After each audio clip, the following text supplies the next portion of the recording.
जतमध्ये जिल्हा परिषदेसाठी 5 पक्ष भाजप विरोधात मैदानात उतरणार आहेत। काँग्रेस, दोनही राष्ट्रवादीसह 5 पक्षांची आघाडी होणार असल्याची माहिती। तर 5 पक्षांच्या आघाडीनं भाजपसमोर मोठं आव्हान असेल।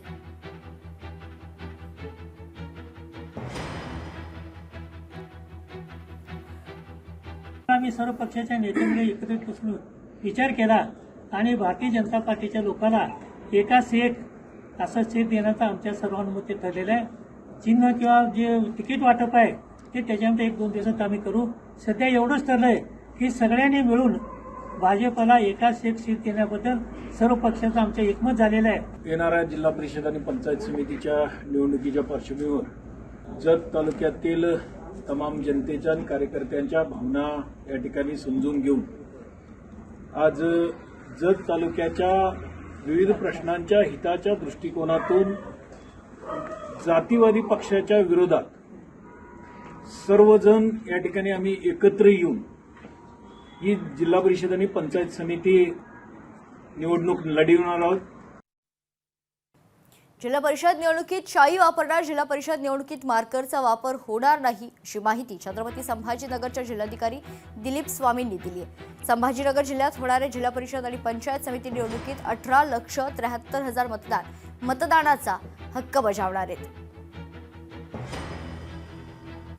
मार्कर पेनना वापरण्याच्या ज्या सूचना होत्या त्याच्यामध्ये महापालिकेमध्ये काही ठिकाणी शंका कुशंका निर्माण झाल्या होत्या। त्यामुळे आता जिल्हा परिषद निवडणुकीमध्ये जी पारंपरिक शाई जे आपण बोटाला लावायची तेच वापरली जाण्याची शक्यता आहे।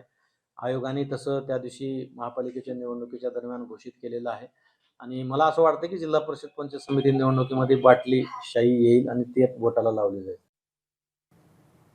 दरम्यान जिल्हा परिषद निवडणुका बॅलेट पेपरवर घ्या अशी मागणी काँग्रेसचे नेते नाना पटोले यांनी केली।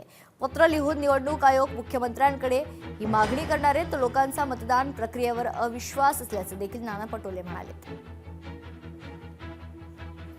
येणाऱ्या जिल्हा परिषद पंचायत समितीच्या निवडणुकीमध्ये हे बायलेटवर अनेक राज्यात बायलेटवर जेव्हा मतदान घेतलं जात आहे तर महाराष्ट्र हा पुरोगामी राज्य आहे, शाहू फुले आंबेडकर विचाराचं राज्य आहे।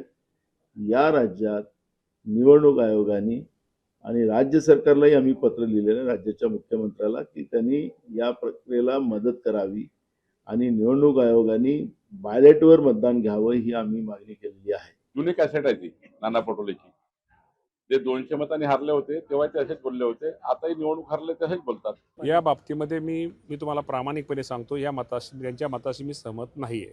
हे काय अगोदर पराभव हा पराभव मान्य करावा लागतो आणि विजयाला शुभेच्छा द्यावा लागतो। त्यामुळे पराभव मान्य केला पाहिजे। ईव्हीएम वगैरे काय हे सगळं चुकीचं आहे। लोकशाही मराठी ऐका, पहा, जागरूक रहा।